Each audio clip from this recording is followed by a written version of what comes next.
State agencies are beginning to announce which programs will be cut, which ones will be ended, and others that will be put on hold indefinitely because of cuts in the state budget.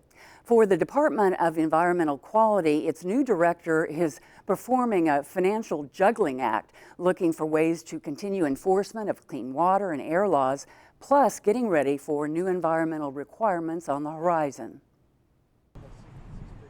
The Department of Environmental Quality has the job of enforcing laws on water, air, and land. Plus, it's the primary responder to environmental incidents from oil spills to fish kills. The state budget for fiscal year 2015, however, slices 21.1% out of the agency's budget, or more than $1.9 million. DEQ also had its revolving fund raided for another $12 million to help balance the overall state budget. Cuts that are widely seen by environmental groups as crippling. David Ocamp is chapter director for the Sierra Club of Oklahoma. DEQ is tasked with cleaning up the mess that industry has left behind. And a lot of these cleanup efforts simply aren't going to happen. And that is something that is going to affect all Oklahomans and Oklahoma landowners.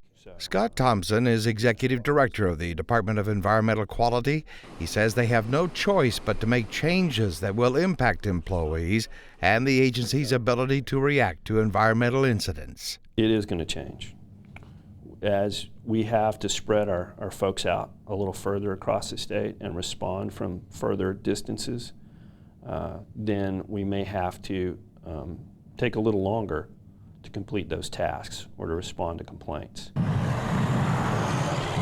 The DEQ office that was involved for decades in the Tar Creek Superfund site has already been closed.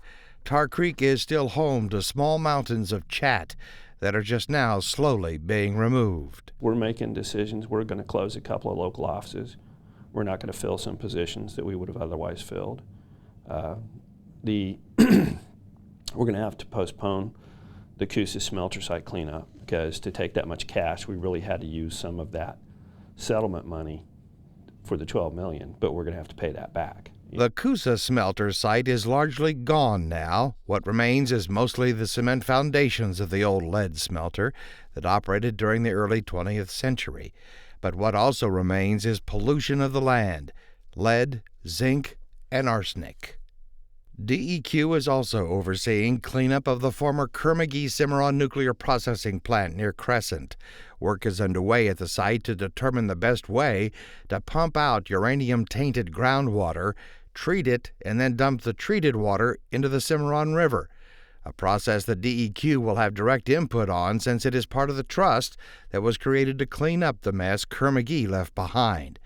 And that's just one example of messes that DEQ is now working to clean up. We'll look up at Tar Creek and what happened with the mining operations there. Oklahoma's history with regards to the environment is one of the worst in the country, and we need an effective DEQ to fight back to protect Oklahoma.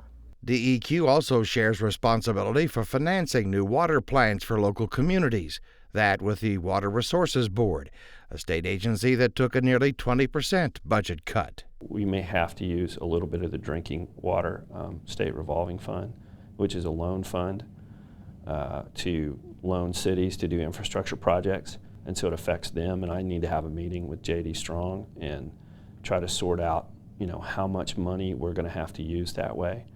The Sierra Club's David Ocamp says reduced staff and dipping into money for water plants could easily lead to a major health problem. If we don't have proper inspections, if we don't have a proper regime in place by DEQ, and we're not properly funding DEQ to do that, there could be some serious drinking water safety issues at play. The budget cut will also impact the agency's ability to come up with state matching money, to get federal funds. And use some of that to support our county personnel to do some projects, to be able to maintain some of the capabilities that we have to maintain. And that money leverages other dollars. And still, one of the most puzzling and as yet unsolved mysteries DEQ has faced in recent years were fish kills in the Red and the Salt Fork rivers. Kills that wiped out thousands of large catfish and other big fish. Fish kills the cause of which remain unsolved. It's CSI-like, and every time we think we've got an answer, it doesn't quite pan out, and we haven't been able to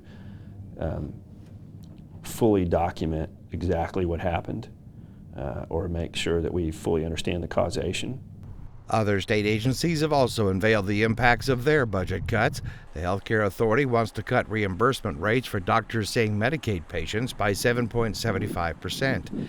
And the Mental Health and Substance Abuse Services is proposing to tighten the criteria for which adults and children can receive psychotherapy rehabilitation services, that to save a $21 million shortfall. Representative Mike Reynolds says the new state budget has major problems and, in fact, could likely be challenged because of the budget tricks that were played that may have violated the Constitution. I believe there will be a lawsuit filed in the near future. For some reason, the last few years, the House and Senate leadership has decided we're going to put other things in the general appropriation bill, and those are entirely unconstitutional. Specifically, Reynolds points to the $40 million budget writers took from the state treasurer's unclaimed property fund, a practice that has become commonplace. There is no way you can constitutionally take money from the unclaimed property fund and transfer it in a general appropriation bill. Representative Reynolds isn't the only one raising issues over the constitutionality of the new state budget. House Minority Leader Representative Scott Inman has asked for an Attorney General's opinion on the legality of the legislature raiding the OLAP, or Oklahoma's Promise Program, that helps students who meet certain criteria to get financial help to attend college. Budget writers raided that fund for $7.5 million. But Reynolds doubts the High Court, which saw its revolving fund trimmed by $10 million, will actually force a special session by throwing out the budget. Now, the Supreme Court, I doubt, will want to shut down state government simply because the legislature passed an inappropriate bill. So they'll probably do what they've done in the past and lecture the legislature about how don't do this again. This isn't really constitutional and you shouldn't have done this. Don't do it again. We're not going to let it stand.